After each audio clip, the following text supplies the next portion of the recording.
हमें देखिए financial accounting के अंदर आपका एक चैप्टर स्टार्ट किया था इंश्योरेंस क्लेम। फाइनेंशियल अकाउंटिंग के अंदर आपका एक चैप्टर स्टार्ट हुआ था भाई इंश्योरेंस क्लेम। इंश्योरेंस क्लेम में अभी तक हमने क्या क्या पढ़ लिया था एक बार देख लेना भाई फिर से। इंश्योरेंस क्लेम में हमने देखा था कि इंश्योरेंस क्लेम निकालने की दो पॉलिसी है। एक policy loss of stock policy, एक policy loss of profit policy. Insurance claim निकालने की दो पॉलिसी हैं भाई। एक पॉलिसी बोलती है कि स्टॉक को कवर कर रही हूं और दूसरी पॉलिसी बोल रही है कि प्रॉफिट को कवर हो रहा है। स्टॉक का नुकसान हुआ तो loss of stock policy, profit का नुकसान होगा तो लॉस ऑफ प्रॉफिट पॉलिसी। सब प्रॉफिट का नुकसान, सब प्रॉफिट के नुकसान का सीधा सा मतलब है आग लगने के बाद जैसे आपका बिजनेस पहले चलता था वैसा नहीं चलेगा। 2 महीने 4 महीने 6 महीने तक ऐसा लगेगा कि बिजनेस के अंदर सेल्स क्या होती चली जा रही है, कम होती चली जा रही है। कि गोडाउन के अंदर, दुकान के अंदर, शोरूम के अंदर आग लग चुकी है, कंपनी के अंदर आग लग चुकी है। तो हो सकता है आपकी सेल्स कम हो जाए। अगर सेल्स कम होती है तो प्रॉफिट भी क्या होगा, कम होगा। तो जो प्रॉफिट का नुकसान हुआ है उसको हम यहां निकालेंगे। जो प्रॉफिट का नुकसान हुआ है उसको हम यहां निकालेंगे।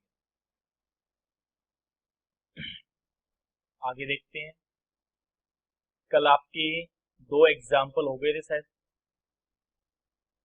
कल आपके दो एग्जाम्पल हो चुके थे। कौन कौन से हो गए थे? एक तो शायद इलस्ट्रेशन नंबर 29, इलस्ट्रेशन नंबर 30 या 31 जो भी था आपका, देख लेंगे अभी। देखिए भाई, जो इंश्योरेंस क्लेम है उसमें आज का टॉपिक आपको बताया था गुड्स से रिलेटेड। क्योंकि बिजनेस के अंदर दो टाइप के माल होते हैं आपके।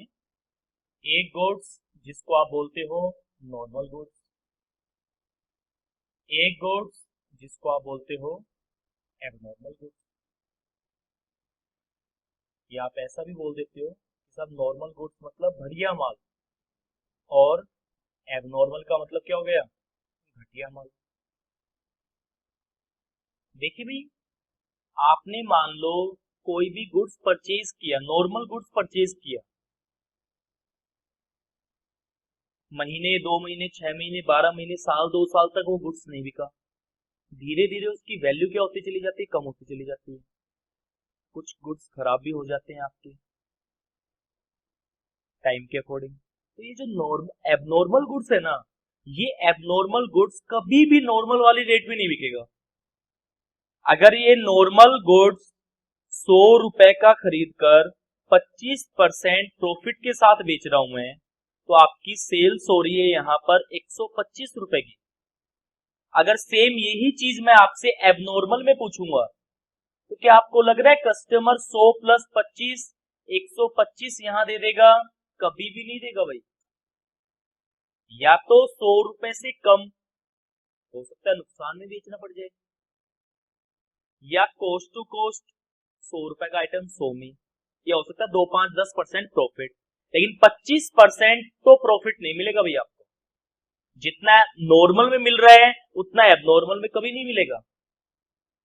अगर सेम परसेंटेज होगा तो आप दुकानदार को क्या बोलोगे कि साहब मैं क्यों लूंगा एबनॉर्मल माल, मेरे को तो बढ़िया माल दो ना। आप जब पैसे पूरे ले रहे हो तो माल पूरा दो। तो जो दुकानदार है उसको पता होता है भाई, जो एबनॉर्मल माल है वो अलग परसेंटेज से बिकेगा। तो आज हम एक आध इलस्ट्रेशन ऐसे करने वाले हैं जिसके अंदर एबनॉर्मल माल भी आ गया भैया।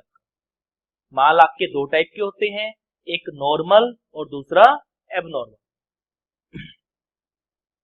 नॉर्मल माल क्या होता है? ऐसा माल जिसको रीसेल करने के लिए आप खरीदते हो और बिजनेस के अंदर इस माल को बेचा जाता है जीपी जोड़कर। एबनॉर्मल माल ऐसा माल जो जीपी रेट पे नहीं बिकता है। या तो लॉस में बिकेगा, या फिर कॉस्ट टू कॉस्ट, या फिर कम जीपी रेट, कम प्रॉफिट के साथ। मान लो एक सब्जी वाला है भाई, सब्जी के ठेले वाला है, इसने मान लो कोई भी आइटम ले रखा है अभी, मॉर्निंग के अंदर जब ये सब्जी खरीद कर लेकर आता है तो उस टाइम पे ये सब्जी बेचता है मान लो 10 रुपए किलो, सब 10 रुपए किलो सब्जी है। लोग अच्छी अच्छी सब्जियां निकाल लेते हैं पहले ही, लास्ट में कुछ एक सब्जियां बच जाती है भाई खराब सी। अगर शाम का टाइम हो गया, उसको पता है भाई बचा हुआ माल 10 रुपए किलो में तो बिकेगा नहीं, हो सकता है इस माल को आप 8 रुपए में बेच रहे हो सकता है 7 रुपए में बेच रहे हो, तो ये जो बचा हुआ माल आप 7 रुपए 8 रुपए में बेच रहे हो ना, यही आपका क्या है यहाँ पर, यही क्या है भाई आपका एबनॉर्मल गुड्स। तो गुड्स आपके दो टाइप के हो गए हैं भाई, एक नॉर्मल गुड्स, एक एबनॉर्मल गुड्स। नॉर्मल एबनॉर्मल में फर्क क्या है, सब नॉर्मल गुड्स हमेशा किसके साथ बिकेगा, जीपी के साथ। एबनॉर्मल हो सकता है लॉस में बिके, कॉस्ट टू कॉस्ट बिके, या फिर कम रेट में बिके, जीपी ग्रोस प्रॉफिट कम मिले आपको। अगर आप 10 रुपए किलो ही मांग लेगा मान लो सब्जी के, तो आप क्या बोलोगे, भाई मैं ये क्यों लेकर जाऊंगा, मेरे को तो फ्रेश दो, फिर बिल्कुल मैं तो नहीं लेकर जाऊंगा इसको, बचा हुआ आइटम लेकर जा रहा हूँ, आपका थोड़ा खराब भी है, गला सड़ा भी है, तो रेट भी क्या होगी उसकी, कम होगी। बस इतनी सी बात है। और अब आप तुरंत एग्जाम्पल की ओर आ जाइए, आपकी बुक का एग्जाम्पल करते हैं अभी हम।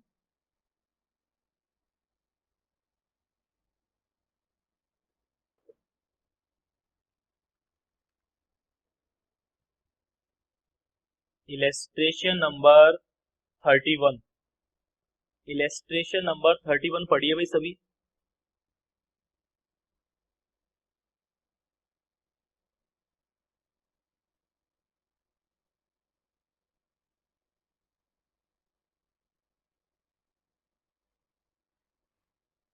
इलेस्ट्रेशन नंबर 31 पढ़िए भाई, क्या बोल रहे हैं।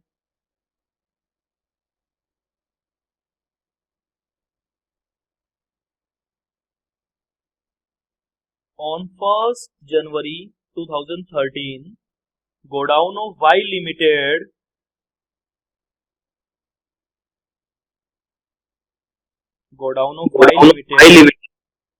was destroyed by fire। 1 अप्रैल 2013 को वाई के गोडाउन में आग लग गई। The records of the company revealed the following particulars। फिर भी हमने कुछ एक रिकॉर्ड्स बचा लिए भाई, क्या क्या रिकॉर्ड बचाए हैं वो देखिए। स्टॉक ऑन फर्स्ट जनवरी 2012 75,000। आग लगी है 2013 में, स्टॉक दे रखा है 2012 का, ओपनिंग भी है और क्लोजिंग भी है, बोलो भाई। और पिछले साल की परचेज भी है, पिछले साल की सेल्स भी है। कल आपको बताया था एक छोटी सी हिंट, आपको एक छोटी सी हिंट बताई थी भाई कि अगर पिछले साल की पूरी इंफॉर्मेशन आपके पास गिवन हो तो क्या मतलब, क्या समझोगे उसका मतलब, कि हमारे को क्या दी हुई नहीं मिलेगी आपको, जीपी रेट, जीपी रेट आपको जीपी रेट गिवन नहीं होगी इस हिसाब से, तो चेक कर लेंगे अब दी हुई नहीं दी। करंट ईयर की क्या है हमारे पास, करंट ईयर की क्या है भाई हमारे पास, परचेज भी है और करंट ईयर की सेल्स भी है। करंट ईयर की हमारे पास परचेज भी है, करंट ईयर की सेल्स भी है। आगे क्या हुआ, in valuing closing stock of 2012 5,000 was written off whose original cost was कितना 4,800। सब हमने 5,000 का माल क्या कर दिया, हमने 5,000 रुपए का माल क्या कर दिया, राइट ऑफ कर दिया, जिसकी ओरिजिनल कॉस्ट कितनी थी, जिसकी ओरिजिनल कॉस्ट कितनी थी भाई 4,800। मतलब 4,800 रुपए के माल को रिटर्न ऑफ कर दिया कितने में, 5,000। Part of this stock was sold in 2013 at a loss of 400 रुपए एट 2400। देखना भाई हुआ क्या, 4800 रुपए का आइटम था, इस आइटम के दो पार्ट कर लिए आपने, 2400 2400। 2400 रुपए वाले आइटम को 400 के लॉस में बेच दिया। कितने में बेचा? 2000 में। क्या इसी से लग रहा है क्या आपको कि साहब ये 4800 रुपए का आइटम है क्या? एबनॉर्मल आइटम है। अभी बताया था आपको, नॉर्मल आइटम तो हमेशा किस पे बिकेगा? जो आपका नॉर्मल आइटम होता है वो नॉर्मल आइटम तो हमेशा किस पे बिकता है भाई? जीपी रेट के साथ। लेकिन यहां पर 2400 रुपए का आइटम आपने 2000 में बेचा है, तो आपको 400 रुपए का लॉस हो रहा है। और आगे क्या बोल रहे हैं? आगे आपको बोल रहे हैं सैलवेज वैल्यू दी हुई है कितने की? 5000 की। The godown and the cost of which was fully ensure. आपने क्या करवा रखा है? इंश्योरेंस ले रखा है भाई पूरा का पूरा। आपने पूरा का पूरा क्या ले रखा है? इंश्योरेंस ले रखा है। Indicate from above amount of claim to be made against the insurance company. आपको इंश्योरेंस कंपनी कितना क्लेम देगी या कितना क्लेम आप सामने वाले के ऊपर निकाल कर बताओगे उसको, सब इतना हमारे को क्या चाहिए? क्लेम चाहिए। अब इसके निकालने के दो तरीके हैं, या तो आप डबल कॉलम बनाओ, जो ट्रेडिंग या मेमोरेंडम ट्रेडिंग बनेगा आपका वो क्या बने? डबल कॉलम, या सिंगल कॉलम बना लो। बात एक ही है, सेम, फर्क कुछ भी नहीं पड़ेगा, आंसर दोनों से सेम आएगा। एक काम करते हैं भाई, जैसा आपने कल किया था वैसा का वैसा स्टार्ट करते हैं। बोलो भाई, स्टेप फर्स्ट। स्टेप फर्स्ट क्या थी आपकी? स्टेप फर्स्ट क्या थी भाई आपकी? Calculation of closing stock at the time of fire, कि आग लगने के टाइम पे आपके पास क्लोजिंग स्टॉक कितना था। इसके लिए भी आपको याद होगा मेमोरेंडम ट्रेडिंग अकाउंट बनाना था आपको, मेमोरेंडम ट्रेडिंग अकाउंट। और मेमोरेंडम ट्रेडिंग अकाउंट के अंदर, और ये मेमोरेंडम ट्रेडिंग अकाउंट है 1 अप्रैल 2013 का, सबसे पहले आपके पास ओपनिंग स्टॉक आता है। और आपको कहा था भाई इस साल का अगर ओपनिंग स्टॉक नहीं भी मिले ना, तो पिछले साल का क्लोजिंग स्टॉक करंट ईयर के लिए क्या होगा? ओपनिंग स्टॉक होगा। पिछले साल का क्लोजिंग स्टॉक करंट ईयर के लिए ओपनिंग स्टॉक होगा। तो पिछले साल का क्लोजिंग स्टॉक आपका है 80,000, तो ये 80,000 करंट ईयर के लिए क्या हो गया? ओपनिंग हो गया भाई। एक तो ये है अपने पास, एक आपके पास परचेज चाहिए होती है, परचेज ले लो भाई। परचेज गिवन है आपको 75,000, 75,000 रुपए की आपकी परचेज है। एक आपका डायरेक्ट एक्सपेंसेस हुआ करता था भाई, एक आपका डायरेक्ट एक्सपेंसेस। डायरेक्ट एक्सपेंसेस तो चेक कर लेना, पूरे एग्जाम्पल में दिया हुआ ही नहीं अपने को, कहीं भी डायरेक्ट एक्सपेंसेस नहीं है, चेक कर लो आराम से, नहीं दिया हुआ। फिर इसके बाद बाई साइड में आपका क्या आता था? सेल्स आता था। सेल्स ऑलरेडी गिवन है अपने को, कितने की सेल्स है भाई अपनी? सब हमारी सेल्स है 1 लाख की, 1 लाख की सेल्स है। लेकिन 1 लाख की सेल्स में लफड़ा है क्या? सब इसमें नॉर्मल सेल्स भी है और एबनॉर्मल सेल्स भी है। नॉर्मल हमें पता नहीं, लेकिन एबनॉर्मल सेल्स तो पता है। अभी बताया था आपको कि 2400 रुपए का आइटम 400 के लॉस में बेचा, तो कितने में बेचा? 2000 में बेचा। तो एबनॉर्मल तो सेल्स हमारे को पता लग गई भाई कि एबनॉर्मल सेल्स कितनी है अपनी? 2000 है। अगर एबनॉर्मल 2000 है तो नॉर्मल कितनी हो गई, 98,000 हो गई। अगर आप सिर्फ नॉर्मल लिखते हो तो यहाँ 98,000 लिख देंगे। दोनों तरीके से करके बताऊंगा भाई, एक बार आप देख लेना। बाई सेल्स के बाद टू साइड में ग्रोस प्रॉफिट आएगा, फिर सेल्स पे आप प्रॉफिट भी कमाओगे। और जीपी के लिए हमारे को क्या चाहिए, जीपी रेट चाहिए। जीपी रेट है नहीं, तो जीपी रेट अगर नहीं होती है तो आपको बताया था भाई कि लास्ट ईयर का ट्रेडिंग बना लेना, और लास्ट ईयर के ट्रेडिंग से आपके पास क्या आ जाएगा, ग्रोस प्रॉफिट आ जाएगा, सेल्स आ जाएगी, और इनटू किससे, 100 से, तो आपका जीपी रेट आ जाएगा। क्या आ जाएगा भाई इससे, जीपी रेट। आपका gross profit upon sales into 100, gross profit upon sales into 100। अब आप एक काम करो, पिछले साल की जो जो इंफॉर्मेशन है उससे बनाकर देखो भाई, जो जो अपने पास इंफॉर्मेशन है उससे बनाकर देखिए आप।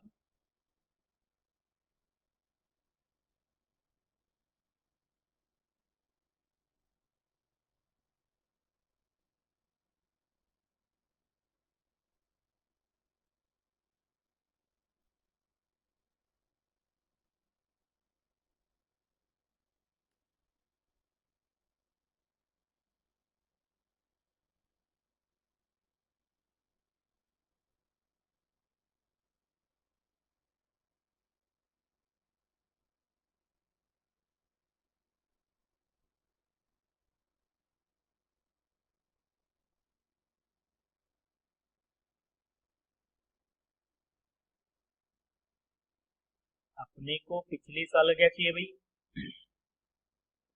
पिछले साल से हम क्या निकालेंगे, जीपी रेट निकालेंगे। तो आपको कहा था इसके लिए जो भी आप बनाओगे वो क्या हो जाएगा आपके लिए, तो वर्किंग नोट हो जाएगा।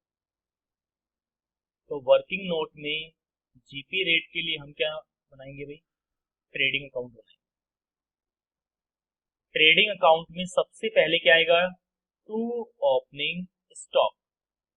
और एक बार आप ओपनिंग स्टॉक बता देंगे, आपका ओपनिंग स्टॉक आ गया 75,000, ये 75,000, ये लो। ठीक है भाई। इसके बाद टू साइड में आती क्या आती है, परचेज आती है। परचेज आपने की कितने की, 3,10,000 की। लेकिन 3,10,000 में 4800 रुपए की सेल्स क्या मान ली हमने, सॉरी परचेज क्या मान ली, एबनॉर्मल घटिया माल है, हम तो सिर्फ बढ़िया माल की बात कर रहे हैं। तो 3,05,200 आ गया आपका। और टू साइड में क्या आता है आपका, डायरेक्ट एक्सपेंसेस आता है, नहीं है सब। तो बाई साइड में क्या आ जाएगी, सेल्स आ जाएगी। सेल्स अपने को गिवन है, सेल्स अपने को गिवन है 4 लाख। तो ऐसे के ऐसे 4 लाख क्या लिख दिया हमने, सेल्स लिख दी। और बाई साइड में क्या आ जाएगा आपका, क्लोजिंग स्टॉक। और क्लोजिंग स्टॉक कितना है भाई, 80,000 रुपए क्लोजिंग स्टॉक है। लेकिन क्लोजिंग स्टॉक में एक एडजस्टमेंट होगा आपका, क्या होगा, सब 80,000 का क्लोजिंग स्टॉक था, ये बात तो सही है आपकी। लेकिन ये जो 4800 रुपए का आइटम है, इसको आपने राइट ऑफ कितने में किया, 5,000 में। तो 200 रुपए ज्यादा से क्या किया है, राइट ऑफ किया है। तो 200 रुपए आपके हमेशा क्लोजिंग स्टॉक में। दोनों तरीके बताऊंगा भाई, दोनों तरीके से आ जाएगा समझ में। ठीक है, 80,200। अब जो बैलेंसिंग फिगर से आएगा, वो बैलेंसिंग फिगर से आपका आ जाएगा ग्रॉस प्रॉफिट। आपका बैलेंसिंग फिगर से निकाल देना ग्रॉस प्रॉफिट। तो अगर बैलेंसिंग फिगर से ग्रॉस प्रॉफिट निकालेंगे हम, तो देख लेंगे भाई 4,80,200 आपका आ गया। और 4,80,200 1 लाख माइनस 75,000 और माइनस 3,05,200, 1 लाख आ गया। तो जीपी आ गया 1 लाख। तो क्या जीपी से जीपी रेट निकाल सकते हैं, बिल्कुल निकाल सकते हैं सब, जीपी से जीपी रेट। तो gross profit upon sales into 100। तो gross profit upon sales into 100। सब हमारे पास क्या है, ग्रोस प्रॉफिट भी है 1 लाख का, सेल्स भी है 4 लाख की, और इनटू 100। तो आप निकाल देना भाई। 25% आपका क्या आ गया, जीपी रेट। 25% आपका जीपी रेट आ गया, और उस जीपी रेट को मल्टीप्लाई किससे कर दो साहब, ये जो जीपी रेट था आपका, इसको मल्टीप्लाई कर दो सेल्स से। तो 98,000 का 25% अगर आपने निकाल लिया 98,000 का 25%, तो ये आ गया भाई आपका 24,500। अब एक चीज का और फर्क आ गया साहब, वहां हमने क्लोजिंग स्टॉक एडजस्ट करके कितना लिखा है 80,200, और यहां कितना लिख दिया था पहले 80,000। तो क्या मैं इसको 80,200 कर दूं क्या, ये लो 80,200 हो गया।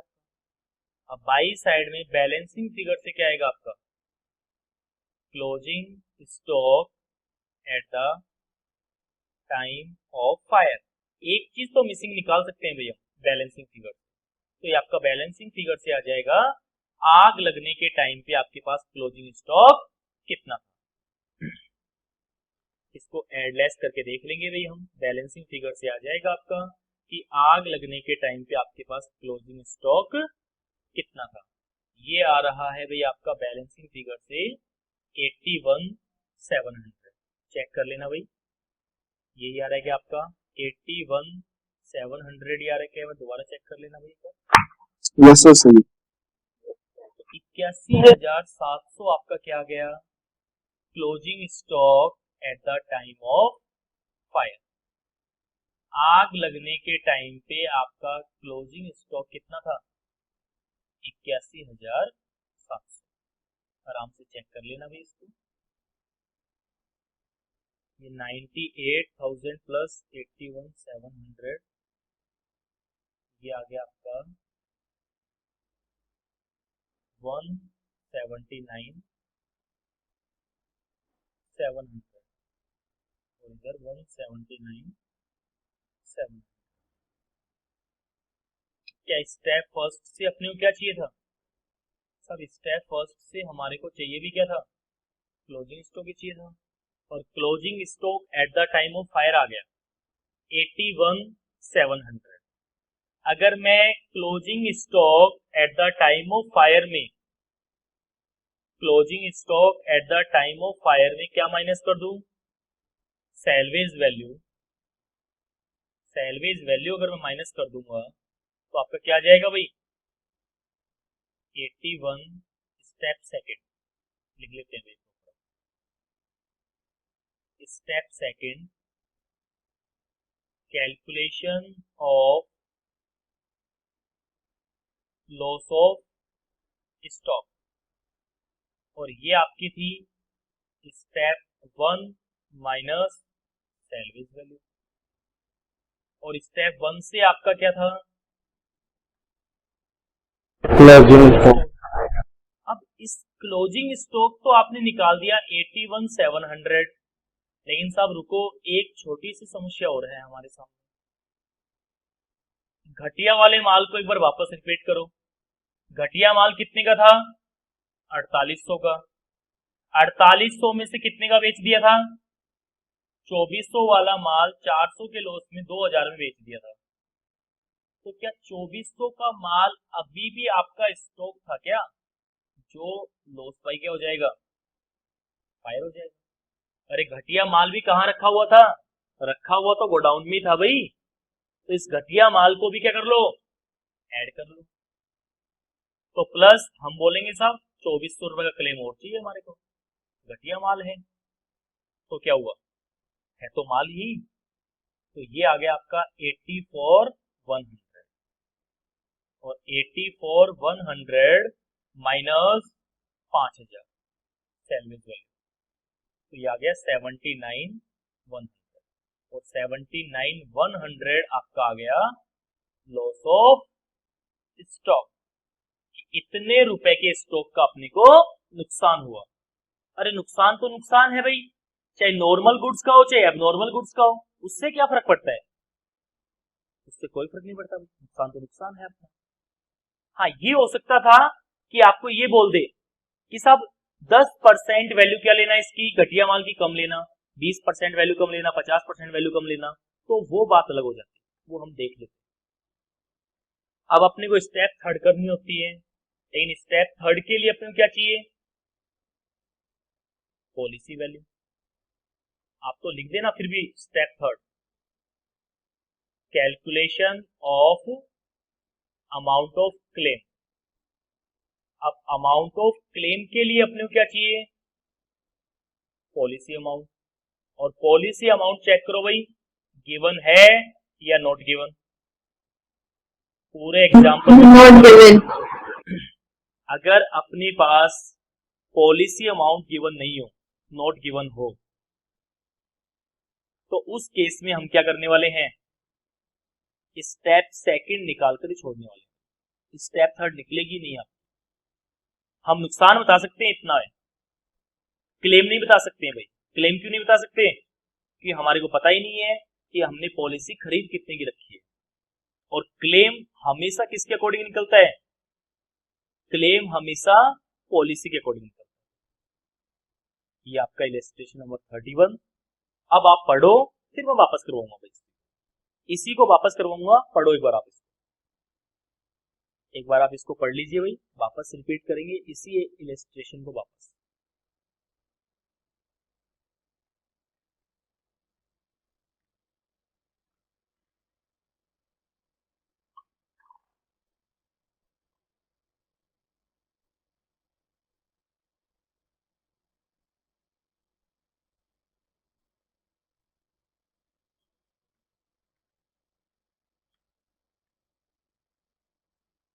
अभी हमने ये एग्जाम्पल किया था सिंगल कॉलम। अब इसी एग्जाम्पल को हम किससे करेंगे?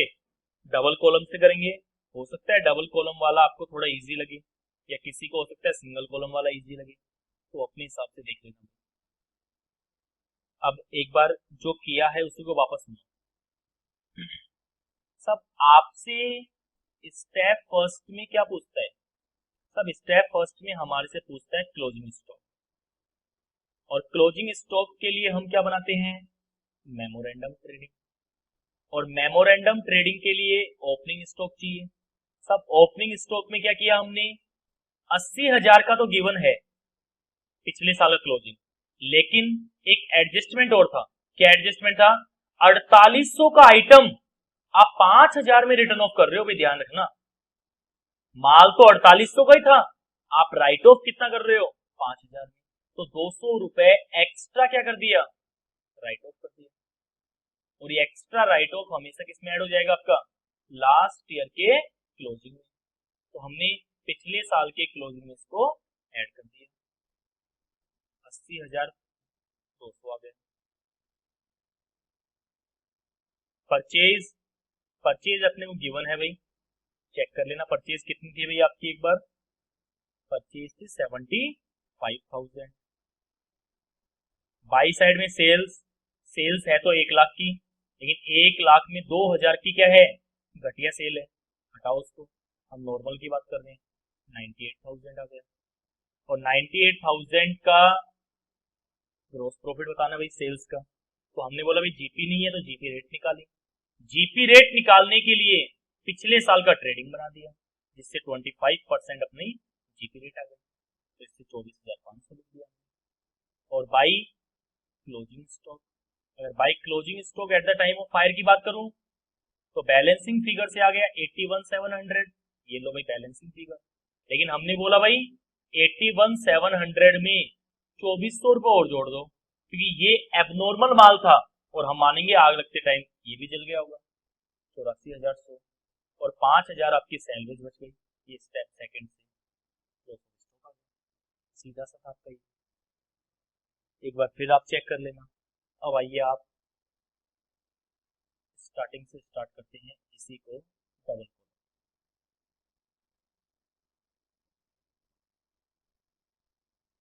कैलकुलेशन ऑफ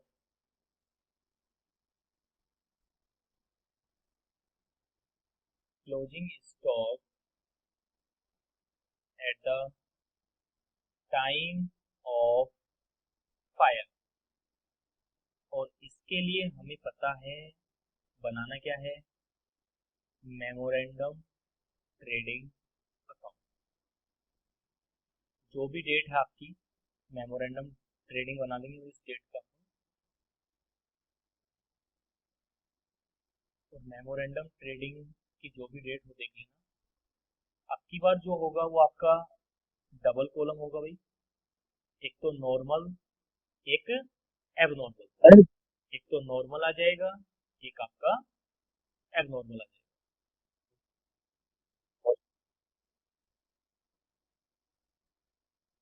मेमोरेंडम की डेट कौन सी होगी? तब जिस दिन बिजनेस के अंदर क्या लगी है, आग लगी है, उस दिन तक का अपने को मेमोरेंडम बनाना। आग लगी थी बिजनेस के अंदर, आग लगी है बिजनेस के अंदर 1 अप्रैल 2013 को। तो आप यहाँ लिख देना 1 अप्रैल 2013। एक कॉलम आपका पर्टिकुलर्स का, एक आप बोल देना नॉर्मल गुड्स, एक आपका एबनॉर्मल गुड्स, और दोनों का क्या आ गया, टोटल आ गया। वापस इधर पर्टिकुलर्स आ गया, नॉर्मल आ गया, और एबनॉर्मल आ गया, और देखिए टोटल आ गया। हमें सबसे पहले क्या चाहिए होता है, सब हमें सबसे पहले चाहिए टू ओपनिंग स्टॉक। अब ओपनिंग स्टॉक फिर से समझना इस एग्जांपल को, पूरा एग्जांपल फिर से समझना जीरो लेवल। सब ओपनिंग स्टॉक इसमें थोड़ा एडजस्ट करना पड़ेगा। क्यों? क्योंकि पिछले साल 4800 रुपए के आइटम को 5000 में आपने राइट ऑफ किया। तो एक काम करें क्या, पिछले साल का भी हम क्या बना दें, एंड टू एंड ही ट्रेडिंग बना दें, वर्किंग नोट। तो आप वर्किंग नोट में क्या बना देना भाई, ट्रेडिंग बना देना लास्ट ईयर का। और ट्रेडिंग स्टार्ट है आपका 1 जनवरी 12 से 31 मार्च, सॉरी 31 दिसंबर 2012। और बनेगा कब का ये ट्रेडिंग, 31 दिसंबर 2012 को बनाएंगे। ठीक है, ये भी डबल कॉलम बना देते हैं भाई, लफड़ा ही खत्म आपका। एक कॉलम टोटल का आ गया, एक नॉर्मल, एक एबनॉर्मल, एक नॉर्मल, एबनॉर्मल और टोटल।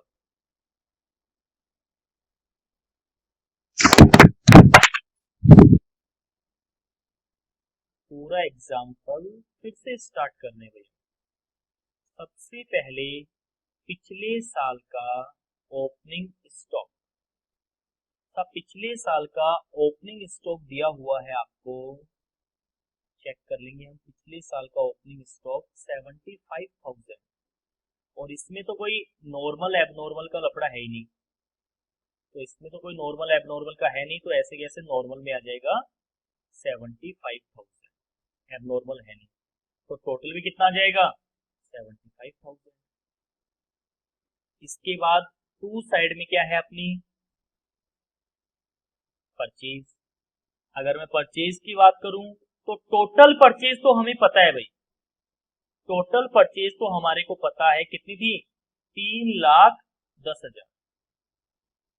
और इसमें एबनॉर्मल परचेज भी पता है, ये रही कितने का कॉस्ट का माल था, 4800। तो ये आपका 4800 इसमें लिख दो। तो बचा हुआ क्या जाएगा आपका, नॉर्मल सेल्स आ जाएगा 3,05,200, ये आपकी परचेज।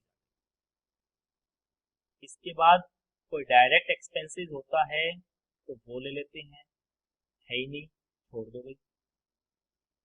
फिर माल बेचा होगा तो बाई साइड में क्या आएगी,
देखिए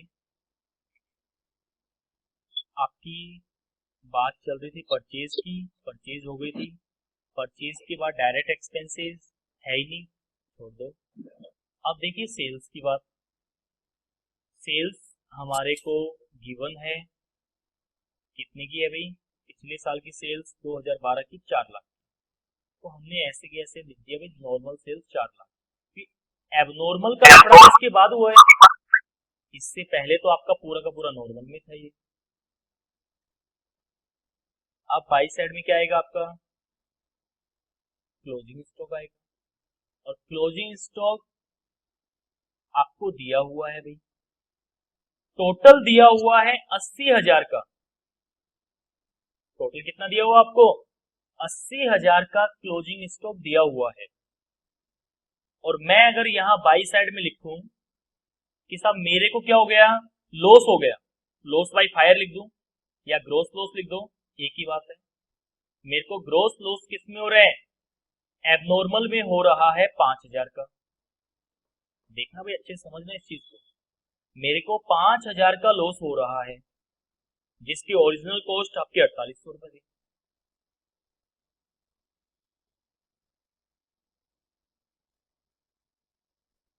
अगर मैं इस एबनॉर्मल वाले का अकाउंट क्लोज करूं तो 4800 इधर हैं और 5,000 क्या है भाई, इधर है। तो आप क्या बोलोगे, 200 रुपए आपका ये आ जाए यहां पर क्लोजिंग स्टॉक के अंदर। सब कितना क्लोजिंग स्टॉक होगा आपका नॉर्मल का कि 200 लेस करने के बाद 80,000 आए हैं। हम बोलेंगे भाई 80,200 हमारा क्या था, क्लोजिंग स्टॉक था, जिसमें 200 लेस किया तो आपका कितना आया, 80,000 आया। और ये 200 रुपए किस चीज के हैं भाई, ये 200 रुपए किस चीज के हैं, सब ये 200 रुपए हैं, हमने 4800 रुपए की माल का 5,000 में राइट ऑफ किया। हमने 4800 रुपए के आइटम को 5,000 में राइट ऑफ किया है, तो लॉस तो 5,000 का हो गया। और परचेज यहां पर कितनी बता रखी है, सिर्फ 4800। तो 200 रुपए आप क्या बोलोगे कि सब 200 रुपए हमारा फिर क्या हो गया, क्लोजिंग स्टॉक हो गया। उल्टा समझ लो अब इसको, अब एक बार ऐसे समझो, मान लो आपने परचेज किया था 3,000 का माल, ठीक है भाई, और लॉस हुआ यहाँ पर आपको 2,000 का, क्या बोलोगे अब आप, भाई परचेज किया था 3,000 का, लॉस हुआ 2,000 का, तो क्या 1,000 रुपए का माल बच गया क्या आपके पास, बिल्कुल बच गया। तो सेम ऐसे की ऐसे तो है ये भी, बस यहाँ पर आपका 200 रुपए थोड़ा सा नेगेटिव बैलेंस है, तो थोड़ा सा कंफ्यूजन हो रहा है। वो एक आध एग्जाम्पल और भी देखेंगे इसके साथ ही हम, एक बार आप इसको कंप्लीट करो फिर देखेंगे अगला। आइए भी, तो अब आपका बैलेंसिंग फिगर से टू साइड में क्या आ जाएगा, ग्रॉस प्रॉफिट आ जाएगा। और ये सारी की सारी लड़ाई थी ही किसके लिए, सिर्फ कि हमारा जीपी रेट क्या आ जाए, सही आ जाए। अब हमने जीपी निकाला तो देखो भाई जीपी आपका आ गया 1 लाख, 1 लाख, और इस जीपी से क्या आ जाएगी, अब जीपी रेट आ जाएगी, gross profit upon sales into 100। Gross profit 1 lakh, sales 4 lakh into 100, 25% आपका क्या आ गया, जीपी रेट आ गया। और ये 25% जीपी रेट कौन सा है, ये नॉर्मल वाला कि एबनॉर्मल वाला, सब जीपी रेट हमेशा नॉर्मल का ही होगा, एबनॉर्मल में तो ऑलरेडी आपको लॉस हो सकता है। अब अगली बार आ जाइए भाई, सॉरी अगले साल का मेमोरेंडम ट्रेडिंग, जो वहां पर क्लोजिंग था इस साल का ओपनिंग हो जाएगा, 80 200 200 और 80,000 लिख दो भाई, लिखो ऐसे कैसे, यहां आपने लिख दिया नॉर्मल 80,200, एबनॉर्मल 200 नेगेटिव, तो आपका टोटल कितना आएगा, 80,000 आएगा। करंट ईयर की परचेज ऐसे ऐसे परचेज लिख देना भाई, करंट ईयर की परचेज में तो कोई एडजस्टमेंट है ही नहीं आपका, और करंट ईयर की परचेज है 75,000, ये 75,000। अब सेल्स की बात करूं, डबल कॉलम है भाई, टोटल सेल्स कितनी पता है आपको? तब टोटल सेल्स कितनी है? 1 लाख है, और 1 लाख में 2,000 रुपए की आपकी क्या है? एबनॉर्मल। कैसे पता लगा? 4800 का एक पार्ट 2400 रुपए होते हैं, 2400 वाले माल को 400 के लॉस में बेचा, तो कितने में बेचा? 2,000। तो यहां आपकी एबनॉर्मल कितनी हो गई? 2,000। तो नॉर्मल कितनी आ जाएगी आपकी? तो नॉर्मल आ जाएगी आपकी 98,000। और 2, अगर मैं बात करूं डायरेक्ट एक्सपेंसेस की, सब डायरेक्ट एक्सपेंसेस नहीं है, छोड़। तो फिर 2 ग्रोस प्रॉफिट जीपी, और 2 ग्रोस प्रॉफिट। एबनॉर्मल का तो छोड़ो, एक बार नॉर्मल पे परसेंटेज निकाल दो आप। नॉर्मल पे कितना? 98,000 का 25%, 98,000 का 25%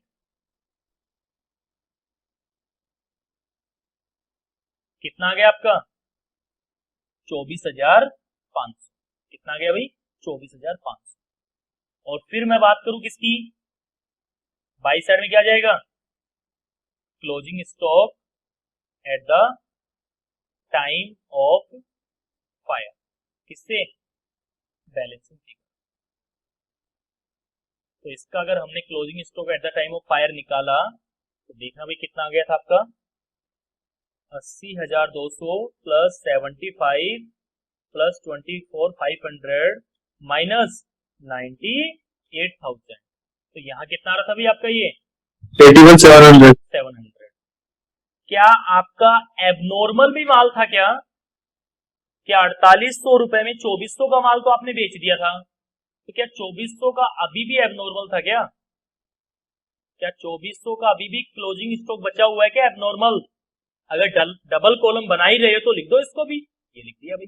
तो टोटल क्लोजिंग स्टॉक कितना आ गया? 84,100। आपका क्लोजिंग स्टॉक कितना आ गया भाई? 84,100। ये लो 84,000। उसमें भी आंसर तो सेम ही आ रहा था, बस उसमें हम 2400 रुपए एडिशनल में जोड़ रहे थे। यहां जब डबल कॉलम बना ही लिया तो यहां लिख दो। फिर आपका आगे इस अकाउंट को मैच करो भाई, इधर का टोटल आ रहा है 4400 और इधर आपका 200 आ रहा है नेगेटिव। तो कितना लिखूं कि बैलेंस बराबर हो जाए? क्या 4600 का 4600 लिख दूं? क्या मैं पॉजिटिव 4600 लिख दूं भाई, जिसमें 4600 में 200 माइनस करोगे तो कितना आ जाएगा? 4400 आ जाएगा। इन सब ट्रांजैक्शन से क्या रिजल्ट निकला? ये जो एबनॉर्मल माल था ना, इसकी ओरिजिनल कॉस्ट कितनी थी? 4800। ठीक ही नहीं थी भाई? 4800 बिल्कुल थी।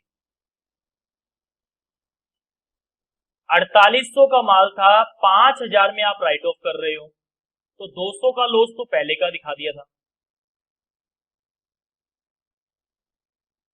2000 में हमने बेच दिया और 2400 का माल बच गया। कितना गया? रिकवर कितने हो रहे हैं? रिकवर कितने हो रहे हैं भाई? 4400। 5000 में राइट ऑफ किया, 4400 रिकवर, 600 रुपए का अपने को लॉस होना चाहिए था, जिसमें 200 रुपए का लॉस तो आप ऑलरेडी क्या कर चुके हो? दिखा चुके हो, शो कर चुके हो। और भी दूसरा तरीका समझने का, सीधा सा समझ लो। 4800 रुपए का माल, 4800 का माल था, 2400 वाला माल कितने में बेचा? 2000 में। लॉस कितना हो रहा था आपको इसमें? इसमें लॉस कितना हो रहा है भाई? 400। और 2400 वाला तो पूरा क्लेम कितने का मिलेगा इसका? तो 2400 का। तो कुल मिलाकर इन ट्रांजेक्शन के अंदर 400 रुपए का क्या हो रहा है अपने को? एबनॉर्मल माल पे 400 रुपए का क्या हो रहा है? लॉस हो रहा है। यहां से भी निकाला तो भी 400 रुपए का लॉस आ रहा है। अभी ऐसा समझाया तो 600 माइनस 200, यहां भी 400 का लॉस आ रहा है। और हमने इससे करके देखा तो देखना भाई यहाँ 5000, ये कितना है आपका 4600, यहाँ कितना आपका 4600, और पिछले साल राइट ऑफ कितना किया था आपका 5000। मेरी ऐप पर क्लास चाल सी देखिए भाई आपका क्या है, मेमोरेंडम ट्रेडिंग अकाउंट से हमने closing stock at the time of fire निकाल दिया। अब कुल मिलाकर रिजल्ट ये निकला कि नॉर्मल की तो अपने को इंश्योरेंस क्लेम मिलेगा ही मिलेगा, यहाँ एबनॉर्मल का भी अपने को इंश्योरेंस क्लेम मिलेगा कि माल तो ये भी है ना, चाहे घटिया हो चाहे बढ़िया हो। भाई एक्टिवा चाहे आज से 5 साल पुरानी हो, चाहे 10 साल पुरानी, चाहे 20 साल पुरानी हो, इंश्योरेंस तो इंश्योरेंस ही होता है ना। इससे क्या मतलब आपको कितनी भी घटिया हो, घटिया है तो घटिया के तरीके से आप क्लेम दे दो।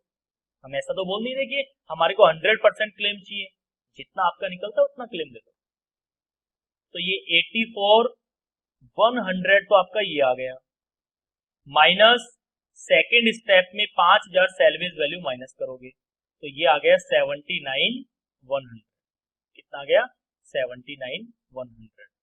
और स्टेप थर्ड, आपकी स्टेप थर्ड कैलकुलेट नहीं होगी। आपकी स्टेप थर्ड क्या है भाई, स्टेप थर्ड क्या है आपकी अमाउंट ऑफ क्लेम, और अमाउंट ऑफ क्लेम कैलकुलेट नहीं होगी क्योंकि हमारे को पॉलिसी अमाउंट गिवन नहीं है। हमारे को पॉलिसी अमाउंट क्या नहीं है, गिवन नहीं है, तो आपकी ये कैलकुलेट नहीं होगी स्टेप थर्ड। तो आपका आंसर फाइनली स्टेप सेकंड से ही आ जाएगा। थोड़ा सा हो सकता है समझने में थोड़ा टाइम लग जाए, बाकी घर पे एक बार फिर से करके देखना आप इसको, इलस्ट्रेशन नंबर 31 को एक बार घर पे फिर से करके देखना। कम से कम 2 बार आपको करना है भाई, घर पे भी है। 3 बार तो मैंने यही समझा दिया आपको, 2 बार कम से कम घर पे करना है आपको, क्योंकि बहुत बार आपको नॉर्मल एबनॉर्मल गुड्स में डाउट आ जाता है। और इन सब ट्रांजेक्शन से रिजल्ट सिर्फ एक ही निकला है, 400 रुपए का लॉस हो गया। 400 रुपए का हमारे को लॉस हो गया। क्यों हो गया, 2400 वाला माल 2000 में बेचा, ये लो सर 400 का लॉस हो गया, 400 का लॉस हो गया। बाकी 2400 की तो रिकवरी हो गई ना, इंश्योरेंस कंपनी क्लेम देगी आपको। आराम से चेक कर लो। इलस्ट्रेशन नंबर 31, 2 एग्जाम्पल है वैसे इसके एबनॉर्मल वाले के, एक तो 31 है और शायद एक आपका इलस्ट्रेशन नंबर 32, एक आपका इलस्ट्रेशन नंबर 32 है। एक बार 32 आपका होमवर्क में देख लेना, करके देखना भाई, होता है तो ठीक है, बाकी करवाऊंगा तो सही मैं आपको, कल करवाना है कल आपको। आप 31 जो है इसको तो अच्छे से करके देखोगे, कम से कम 2 बार, कम से कम 2 बार करके देखना भी अपने। थोड़ा सा नॉर्मल एबनॉर्मल को समझ लेना, हो जाएगा आराम से। ठीक है भाई, एक आध एग्जाम्पल और करवाएंगे आपको नॉर्मल एबनॉर्मल का, जिससे बिल्कुल क्लियर हो जाए। तो आज आप इलस्ट्रेशन नंबर 31 करवा दिया है, वापस करना और 32 करके देख लेना, बाकी आपका कल करें।